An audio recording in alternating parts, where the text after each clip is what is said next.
Oh, there we go. Mit Escape.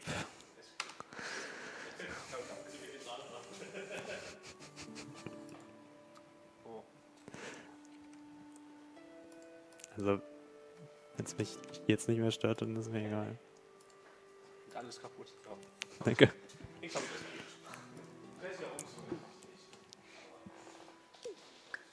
Okay, are you ready?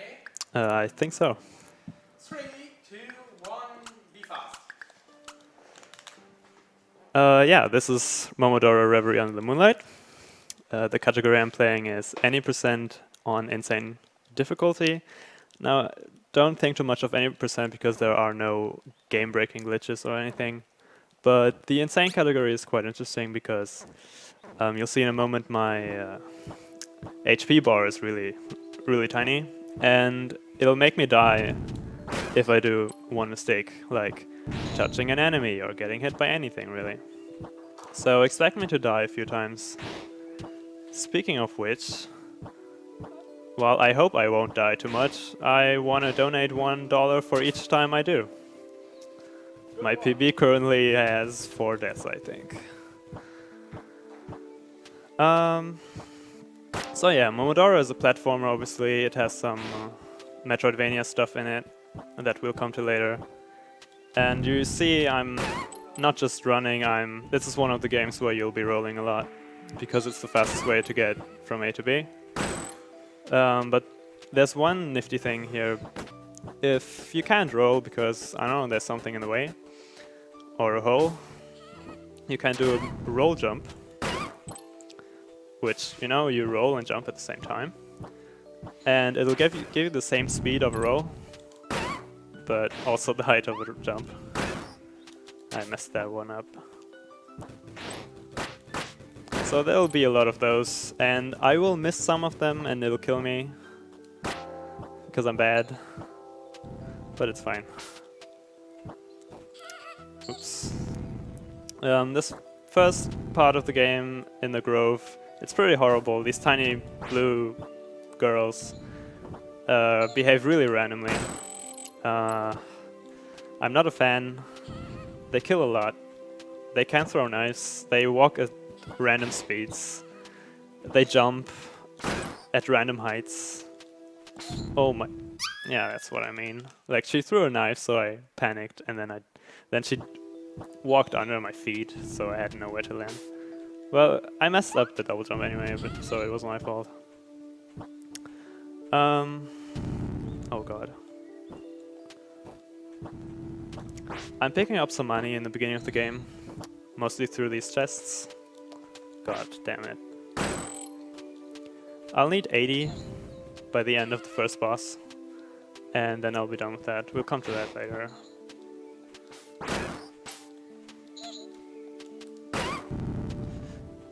These... God damn it. That was pretty rare. These green... The green stuff is poison. If I stand in it, I'll get poisoned and take continuous damage.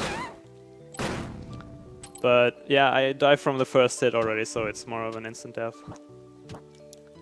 Anyway, that's behind us. We're at the first boss, which is Idea. And there are many ways to kill her. And let me attempt this one. I'm not good at it. And she's not cooperating anyway, so... Oh, I messed that one up. How about this? No, I got hit. Her tail... There's a ball at the end. It's really sensitive. You can get a lot of damage on it. And potentially even one hit kill her right away. So there are different ways to do that. I was trying to do the one that's supposed to not kill me. But I died anyway.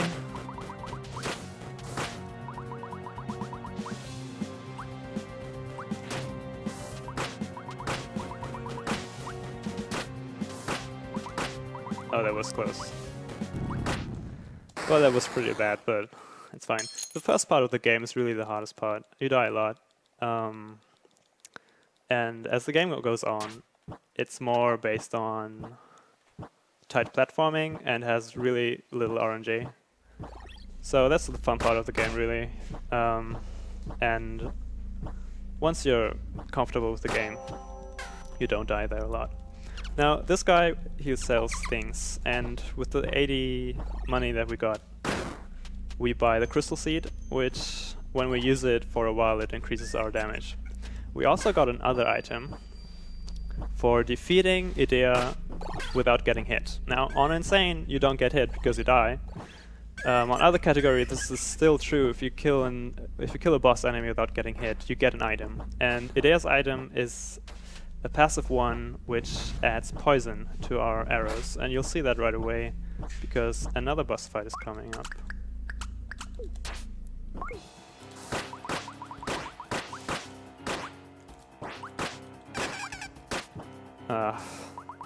I'm playing so badly today.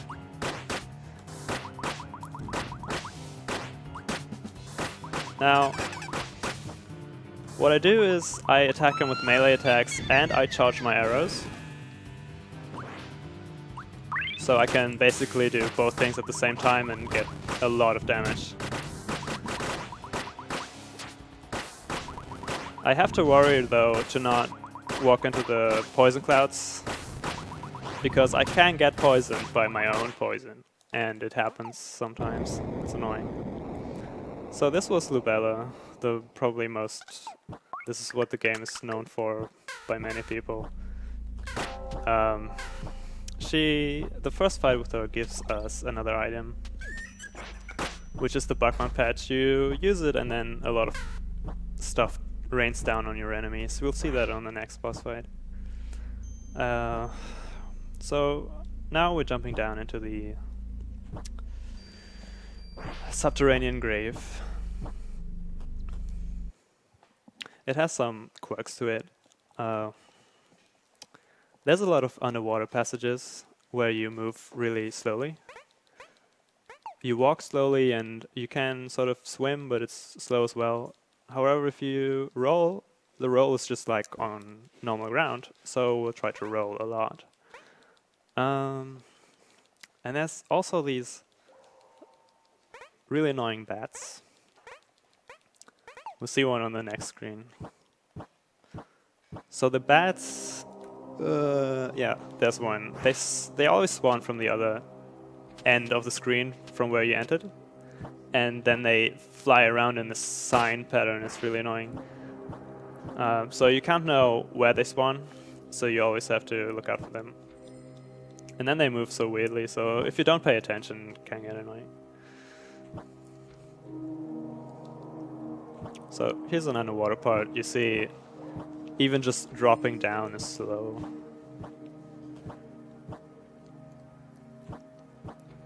I'm picking up this item. It's a key which later will give us access to another region, another area in the game. Holy moly. Okay, I'll just wait for that one.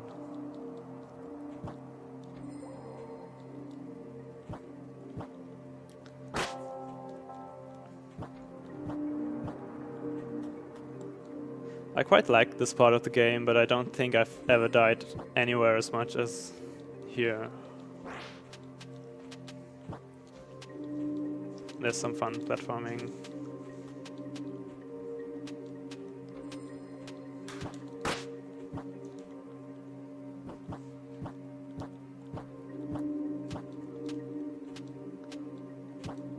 This next screen is a killer for me.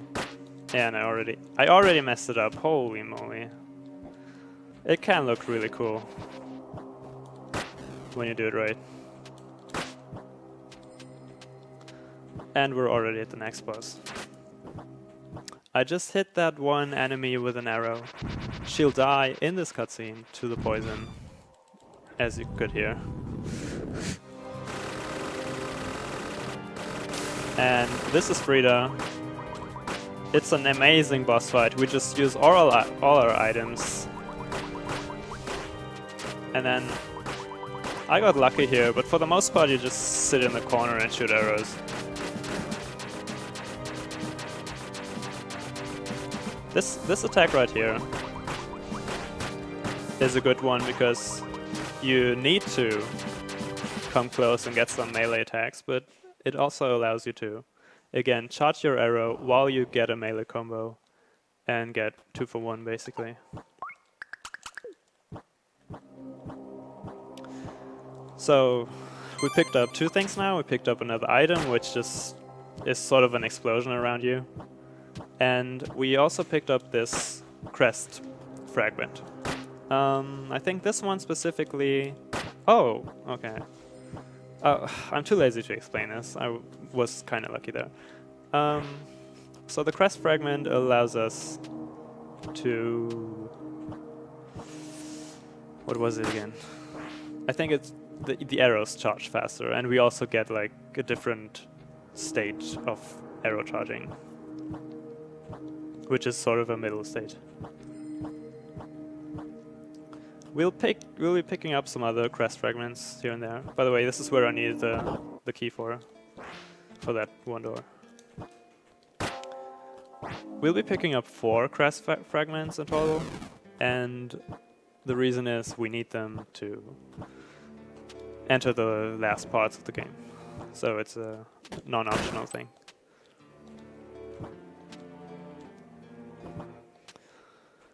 This part is really little platforming, and already the next boss fight.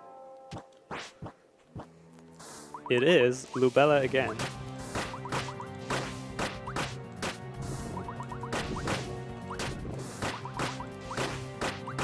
This time she's more annoying.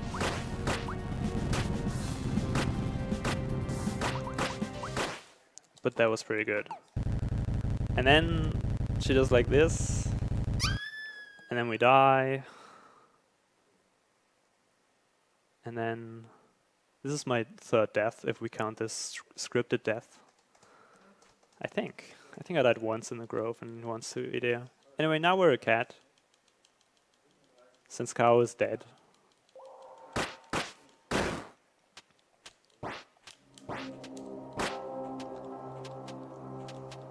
I don't know why. I don't know whether it's explained anywhere. I'm not an expert on the story. By the way, the story, I haven't mentioned that. So, oh, by the way, we pick up this item which lets us turn back into the girl. It's a good item. So, this girl, she's a priestess, and because there's evil in the bush, she comes to the city of Karst, where the queen lives, and she wants the queen's help to defeat the evil. But it's a lot more complicated than one would think. Anyway, this is kitty time. Kitty time just means running around a lot. But this gives me time to explain what's different between the cat and the girl. Now, the cat runs faster. The cat jumps higher. So we'll use it for platforming from now on. However, the cat cannot climb ladders, so you'll see me turning into a cow for the ladders. And oops.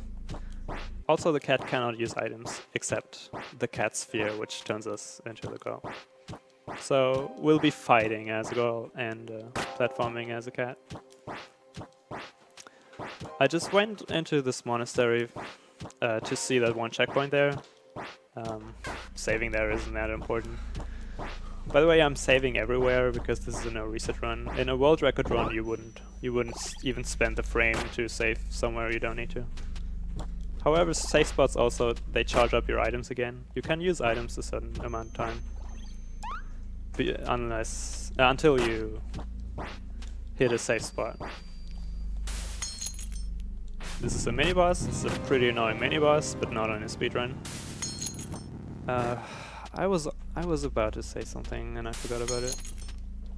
Oh yeah, the cat. The cat also. You see, I'm not rolling around anymore. The roll animation of the cat. It's not just fast like Kaho's roll is, but it starts out fast and then it goes really slow. So, to get the benefits of it anyway, we do a roll jump to which is fast in the beginning, and then we cancel the roll jump with an attack. And that skips the rest of the animation, and we go a tiny bit faster. Now, I've been doing this backtracking because this place I can only reach as a cat. And there's something we need in here. We're back in the grove, by the way. This is sort of where we fought the first boss. Can you... Okay. That was sort of okay RNG. That spot is horrible. My least favorite part of the game right here. Those imps can just do anything really.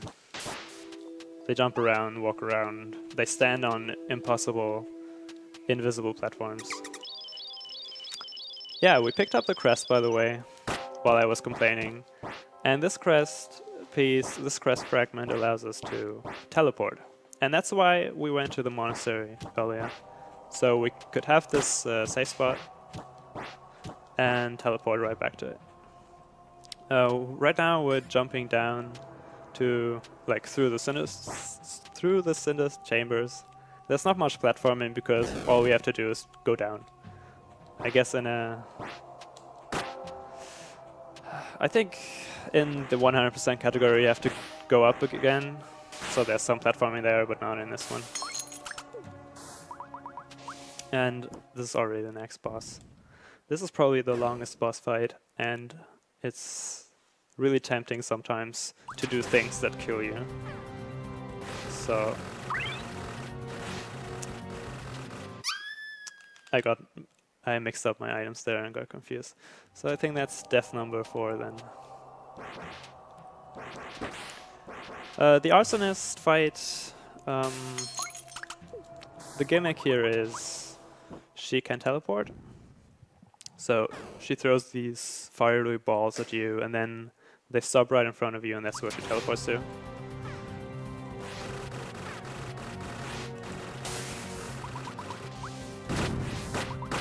That was the teleport. She also has like this fire stuff going on as an arsonist.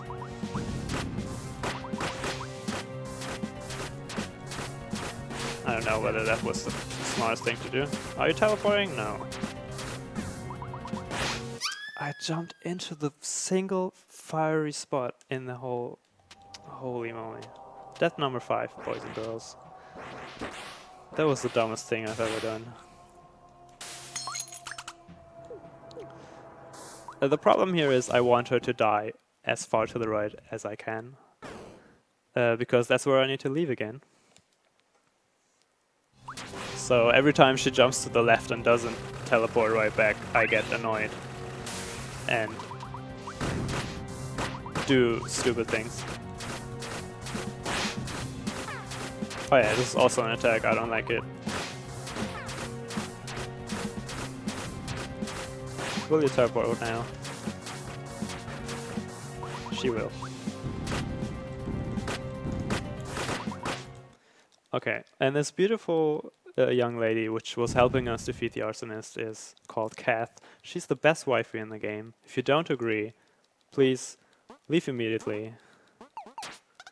She tells us to get the crest pieces, the crest fragments, in order to defeat the queen, because she says that the queen is actually the source of the evil or something. I don't actually... I play this game on Japanese all the time, so I don't know any of the names and any of the... I play it for the memes, by the way. I don't know the exact wordings, but that's sort of what she says. And then we say, yeah, that's a good idea, but no thanks, because that's the faster option. Otherwise she keeps talking, it's annoying.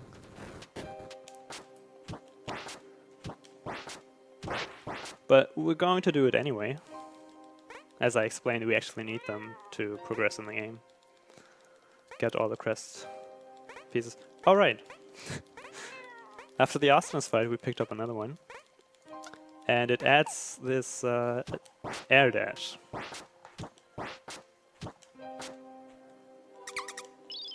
By the way, tech guys, I'm hearing music in the background all the time, like really faintly. Is that normal? Yeah, this air dash is really nice. It's now the fastest way to move. So we do the thing we did before with the roll jump. Cancel. But then we add a dash. You can see it's really speedy.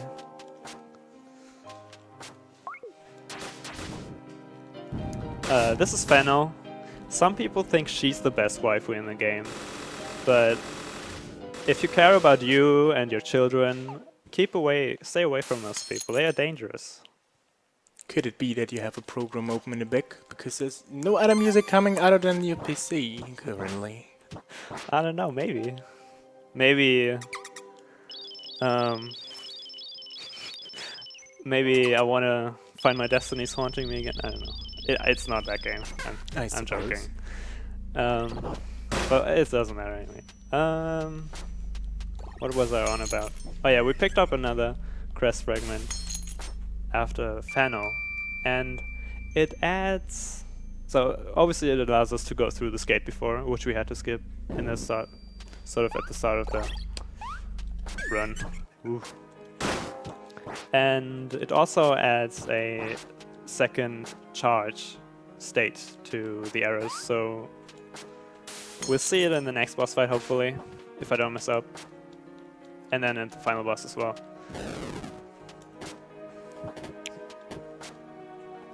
There's someone. Yeah. Oh god, this is the wrong item. Go away. Okay. Die, skeleton. You wouldn't kill him, obviously. I was using the wrong item there. This is the Pinacotheca. I hope that was pronounced properly.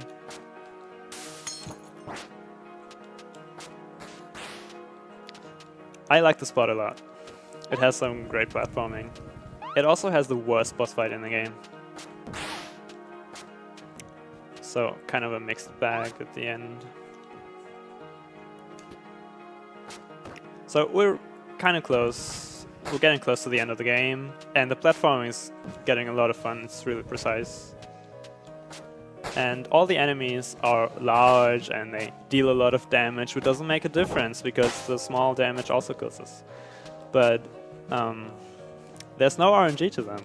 So the death was kind of like, well, a large, deadly enemy shouldn't be random as hell. And there are a lot of these at the end, so we don't really worry about them. It's just, is it a pit? Is it an enemy? It doesn't make a difference. You just go past them.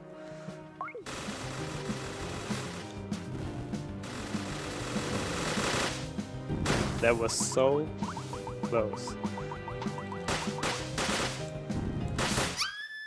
I walked into my... No. Actually, she attacked me. Never mind. She attacked me with a dagger. I think I died to the poison or something. I don't know. So I messed that up. I got good RNG on the first part of the boss.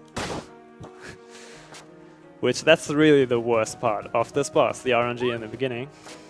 And then I messed up the end, which should be free as hell. So I think that was death number 6. And that's the bad RNG, when she goes out of the Bugman patches.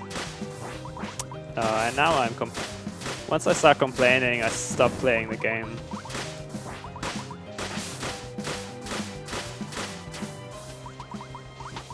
So this was a horrible boss fight. But we did it anyway. The item we're getting here is the heavy arrows. And it adds a lot of damage to our arrows. And it's actually really, really fantastic if you play the game without them. The final boss is horrible. But you won't see the difference in the run now if you don't know the game already, because we won't use them on anyone else other than the final boss.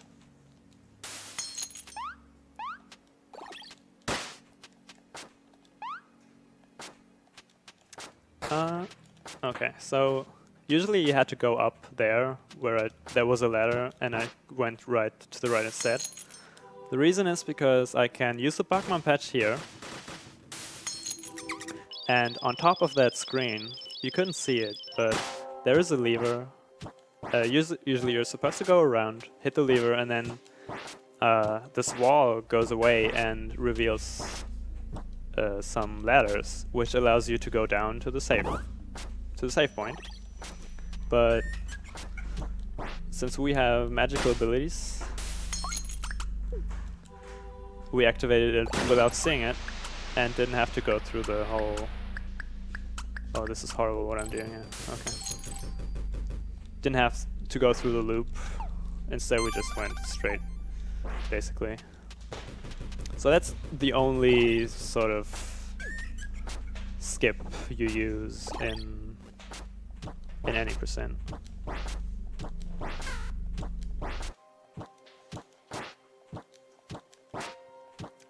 Oh yeah, I went into that using an item I got in the Panathothica. I went into that well, and if you go through the dialogue, it turns your weapon, which is a leaf by the way, from red to green, and we need this to finish the game. It doesn't. I think it.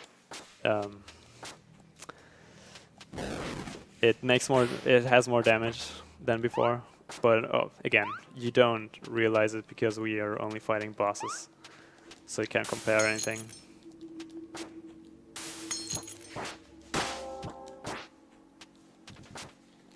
We're getting towards the end, so I think someone is ready there. Or can I just time it myself at the end? It's going to be like 3 minutes. I just meant like if you're around... I don't even know how many minutes, to be honest. This boss is really annoying. It's a mini-boss. Really annoying, and we'll see it again now. In a casual playthrough, because she spawns multiple versions of herself, and only one is the real one. And if you hit the wrong one, it loses so much time, and you get attacked and that sort of stuff. But I'm really, really lucky every time I hit the right one, and I know where they are. Obviously, I've learned the patterns, and it turns out it's always the one flying the lowest. So one of them is always higher, the other one is always lower. And the first cycle is only 2 every time. So you don't have to learn many patterns. If you mess up the first cycle, you might get patterns with 3. I haven't learned any of this. But it's an easy boss fight anyway. So we're just going up this elevator, and then... What am I? No. Fucking kill me. No. What? Sorry.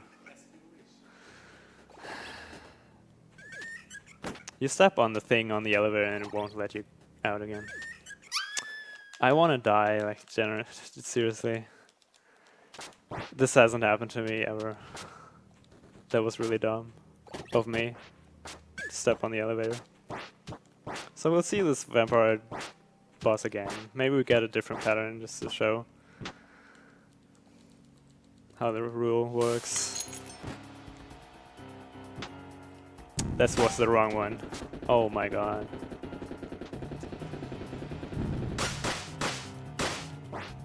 So I wasted 1 item already. That's why I didn't get the 1 cycle.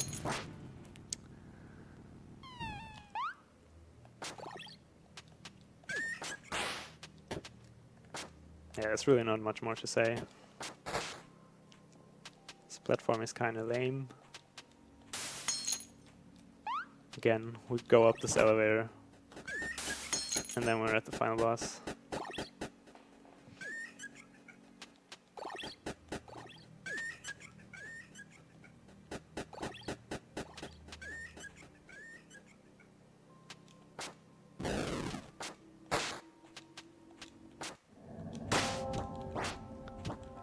The boss has 3 stages.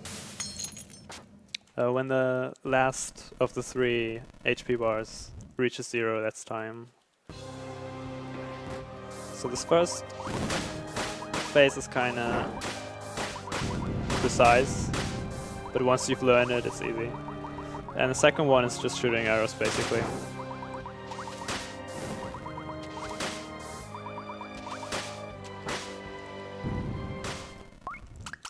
And the last phase is coming up. We'll use the rest of our items and then just attack her. There's not much to this phase, because you can defeat her before her first attacks even start.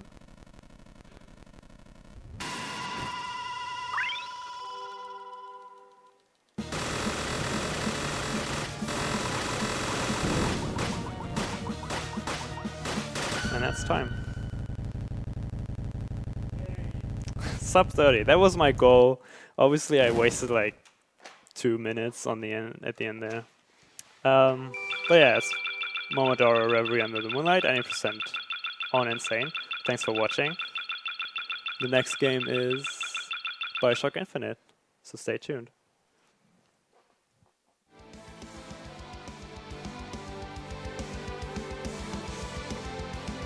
Yeah, so thanks for being here. And yeah, in fact, the next game is Bioshock Infinite by Heni. And we're just gonna set up right now.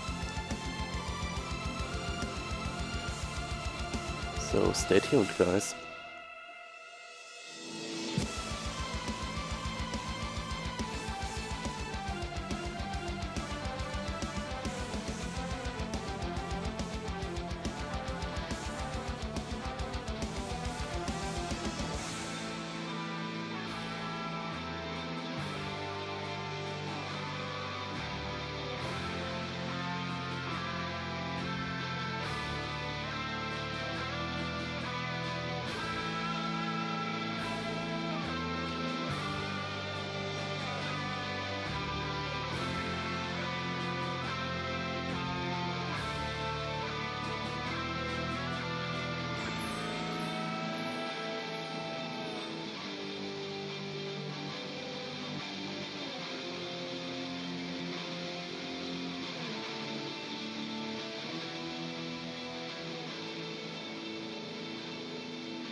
So yeah, in case you wonder why no one is here in the room right now,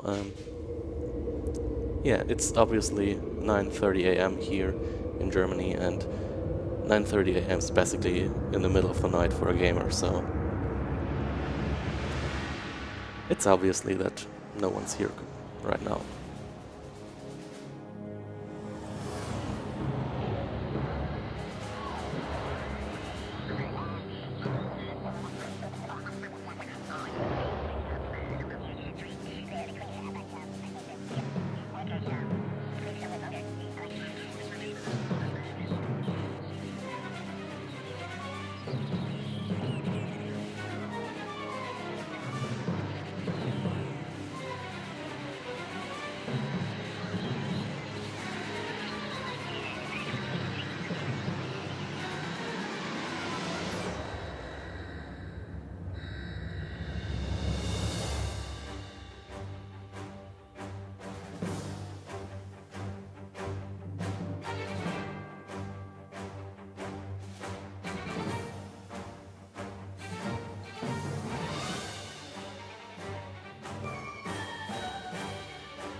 So, just a quick heads up, we are currently waiting on the second PC we have set up for Bioshock Infinite.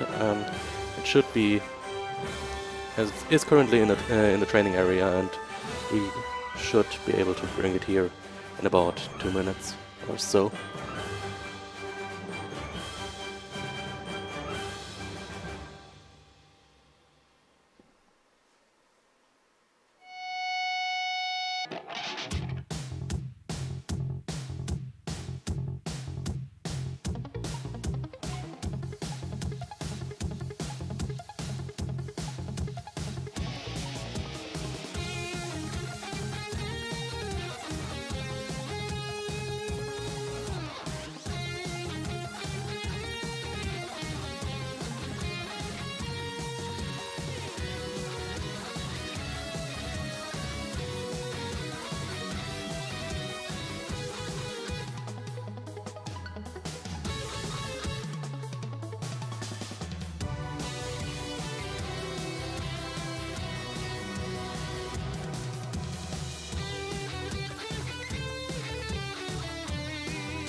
So as you can see, the PC is here, and now we're just gonna set it up and then we're good to go.